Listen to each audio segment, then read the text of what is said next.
Hey, folks, and welcome to today's episode of The Age of Visibility. Let's take a look at how the digital age, especially social media, has deeply impacted and transformed our lives and also the way how we think creatively.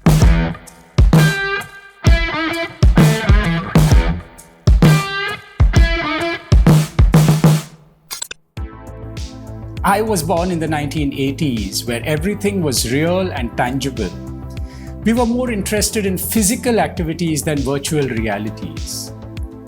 And life was about living the moment, it's about cycling, it's about exploring the endless possibilities of the outdoors. But fast forward to today, and everything has transformed. We are more interested in virtual validation than living our lives. And everything is about social presence, whether you're an individual or an enterprise. So we are more interested in living a very fake world, which is designed and curated to keep you engaged and also puts a lot of pressure in you to be visible. In all this, I think the creative mind really takes a step back, because as a photographer and a filmmaker, I feel the pressure of relentlessly posting so that I'm visible, but it really affects art and creativity. So let's explore with various other friends what they feel about social media. So have you ever seen pagers in your life? No. Have you seen cell phones without internet? No, I have never heard about it. Have you heard of Atari, No. Pac-Man, No. Donkey Kong game? No. No, absolutely. No, My nothing. gosh, how did you? Okay, so when you grew up, did you play outside, or were you like? Yeah, I used to play outside most of the time, and then I was in school, like I think 5th, 6th standard. Then I started using mobile phones, so just doing mobile phone things and playing games there. I'm 22, but soon I'll be turning 23.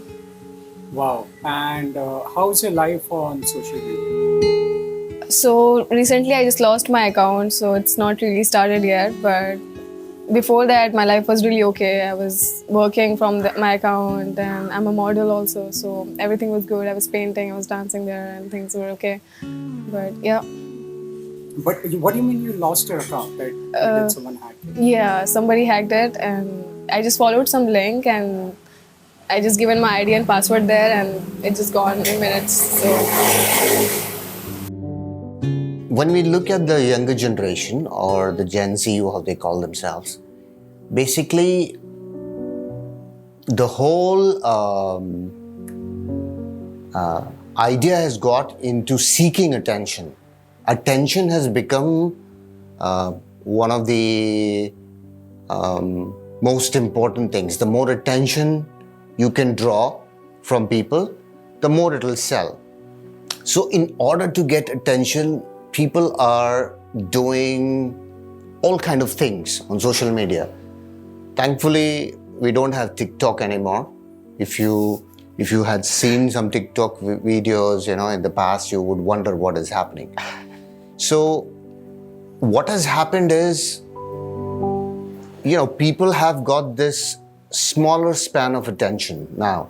If you look at, there are people who might not want to watch a podcast of 30 minutes, but they are okay to watch 30 reels of 1 minute each. When you introduce yourself to someone else, would you share your WhatsApp number or your Instagram ID? I share to strangers, I share Instagram. To people who I've met again and again and are likely to become my friends, I share WhatsApp. But it's usually starts with Instagram now. Do you feel social media accounts are also a reflection of self? Of course. 100%. And do you feel that people, clients, relationships, everything is also judged on your content in a way? Yes and no, because see, there is obviously a first impression, like the way you look on your social media, the way you interact with your clients, the way you interact with the people around, is definitely something that everyone's looking and judging you for. Your life, your diaries, your photos, your work, everything is gone. yeah, it's just in a minute. So it was a lot of pressure on me. Like I was feeling so bad about it. Like this happened to me. social media companies didn't even take in the actions for it, and it was like that. So do you feel that Facebook and everyone, they entice users to come and spend their time and energy on their platform, and it can just go away like that? Yeah, like they're not really aware of it. What's the hacks and the things which is happening in the account, even though they know it, but they're not taking legally actions or any actions for it. So they should really do something for it if somebody is losing like this much bigger account of this much followers. So social media has become an addiction for many, many people, right? It has become something like a compulsive behavior. Yeah. Yeah. So what happens is when something which is useful in nature becomes compulsive, when you use something which could be productive in life as a compulsiveness for you, then you start to face the drawbacks. Personally, I think it's good to have a good balance because you are facing yourself a lot, like in a way, like that's having social media and talking to people, finding new people and everything is kind of very introspective because all relationships are teaching you about yourself in all ways. So every relationship you have on social media is also kind of doing the same thing. So even if it's just a comment, like, you're like reading a comment and you're like, wow, you get really affected by it. You laugh at this comment. Like all of a sudden you have this like bond, which is basically you telling yourself like, oh, this is the kind of stuff I find entertaining. Gives you information about yourself. It's like self-awareness. So coming back to the point, which is like personal or professional, I think personally I would like to say that it should be relevant. There should be context. Even if it's a personal thing, there should be something that you give away to somebody who reads it and gets something out of it, which is likely to happen. So attention has become one of the biggest thing. That is why there is so much of compulsiveness within the Gen Z to continuously making the reels, whether it costs their lives sometimes, making those reels. Somebody making reel on top of a high mountain and falls from there. All these things we have heard so many times what social media is doing, to people.